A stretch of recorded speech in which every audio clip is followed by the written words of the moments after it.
AITA for confronting my girlfriend about attending male strip shows without telling me?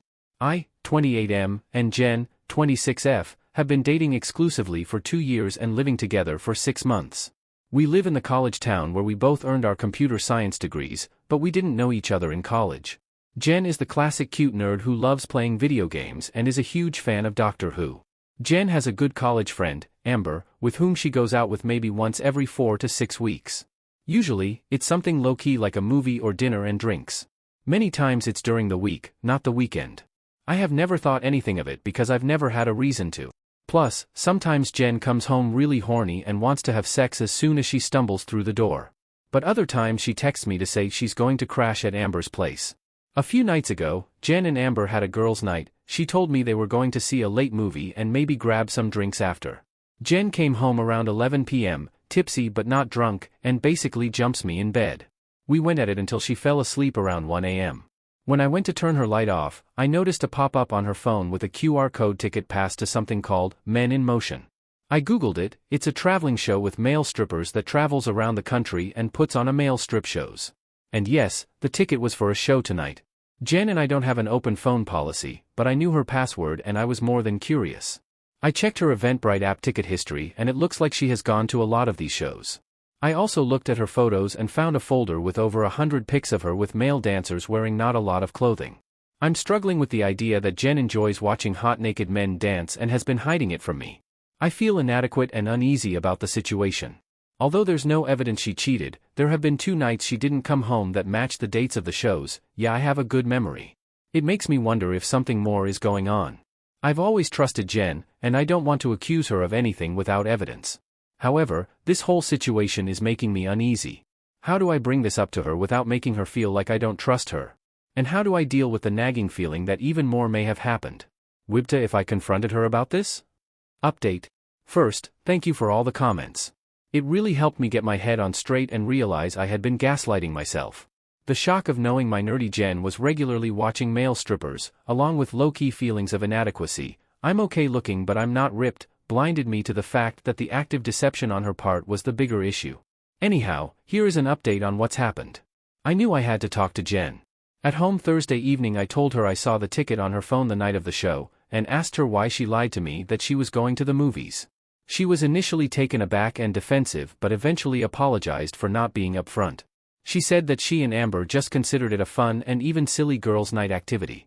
Jen admitted she kept it quiet from me because she wasn't sure how I would react and didn't want to make things awkward between us by even asking. It was just something fun and naughty. She admitted that this was not her first time attending a show like this, but she couldn't remember how many times in the past. Jen also said something I never thought of, that she felt safe going to these shows, as it was an all-women environment, compared to bars and clubs where guys get drunk and hit on women. She reassured me that these shows were just to have fun and not about any dissatisfaction with our relationship. She said at least 3 times that she finds me attractive and was very satisfied with our sex life.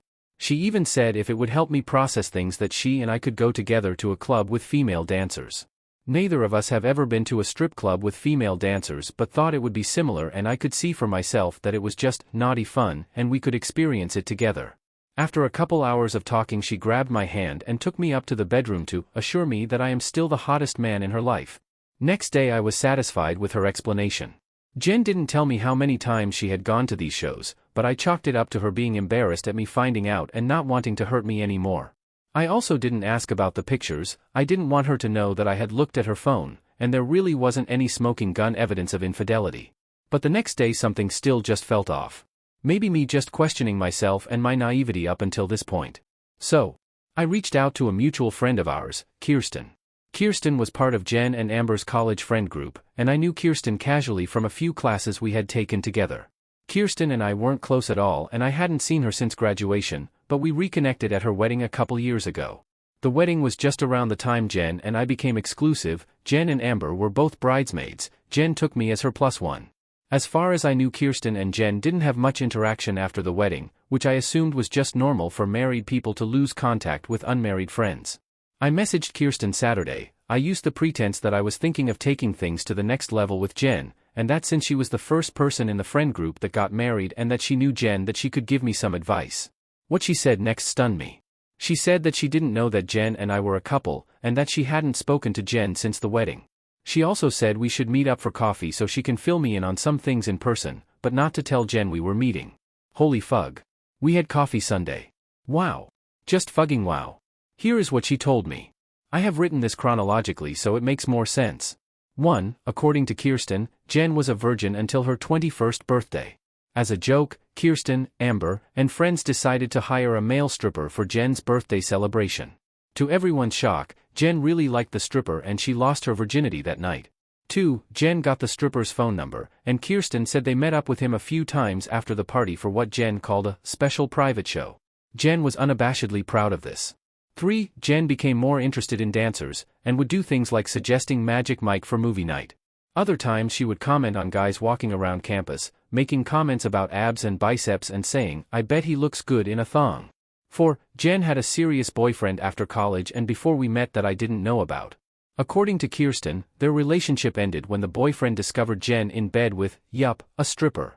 Jen had gone to a male review, hung out after the show, she managed to pick up one of the dancers and took him home. The BF ended up moving out of town for work, which is why I had never heard of him. The friend group knew about this mess and Kirsten figured Jen had learned her lesson. 6. At Kirsten's bachelorette party, where Jen and Amber were bridesmaids, Kirsten had explicitly told them no strippers. Despite this request, Jen and Amber arranged for 2 strippers to show up, and all 4 of them ended up having a foursome.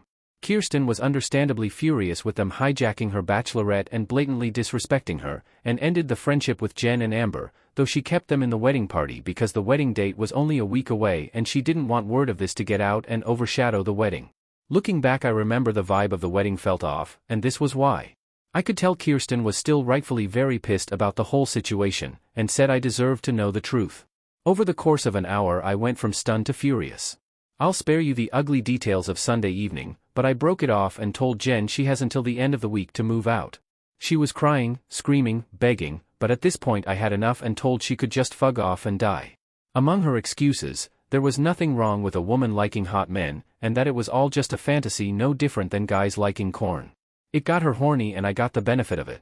I was being insecure, she really loved me and saw a future together, and this was something she could work through. Oh, she never slept with strippers after Kirsten's bachelorette, and that debacle was early in our relationship and shouldn't count, but who the fug knows. Jen will be sleeping in the spare room for now, but I told her this is over. I will avoid her as much as I can until she moves out. I am not worried about her doing psycho shit. I think she knows I will go nuclear and tell her parents and family the whole story if she tries anything. So it's done. Thank you again for everyone who gave me the needed push to man up and confront this. Update 2. Thank you again for the support. Some of you asked for an update. Jen finished moving out Saturday. No drama. I mostly avoided her. She made some attempts at reconciliation, but I think she knew it was hopeless. Some of you made helpful suggestions to protect myself, but mostly weren't needed. I wasn't worried about her trashing the place. She's not crazy, she just got caught. She also knew that I would go nuclear if she tried any stunts. In all years together she has never seen me this pissed off. Hell, I had never seen me this pissed off. I also wasn't worried about her trying to spin some story for sympathy.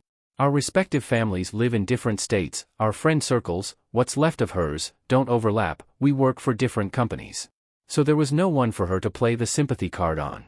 Also, I wasn't worried about baby trapping, as I would never stick my stick in that again.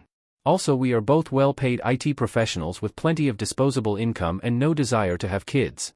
STD panel is clean. I did speak with Kirsten, former friend of Jen, to let her know what happened. One thing she said made me feel a bit better. She said that during and after college Jen was actually pretty selective in who she dated and was not into the casual hookup culture, and probably hadn't been with more than 5 guys total before me. With the obvious exception she had a hobby of fugging strippers. And yes, I know that sounds fucked up writing it. But she probably wasn't running around with load of random hookups behind my back. So yes, I may have been naive, but not that naive. One of my friends said this whole thing reminded him of stories about men with loving wives and families but who have some kink that can only be satisfied by hiring street hookers. Losing her virginity to a stripper may have done something to Jen's psyche that could only satisfied with some jack dude with oiled muscles dancing in a thong. Not my problem anymore. I am doing as okay as can be in this situation. I'm not really depressed because I am still pissed off about the whole situation. At some point I may go to a strip club just to see what they are all about.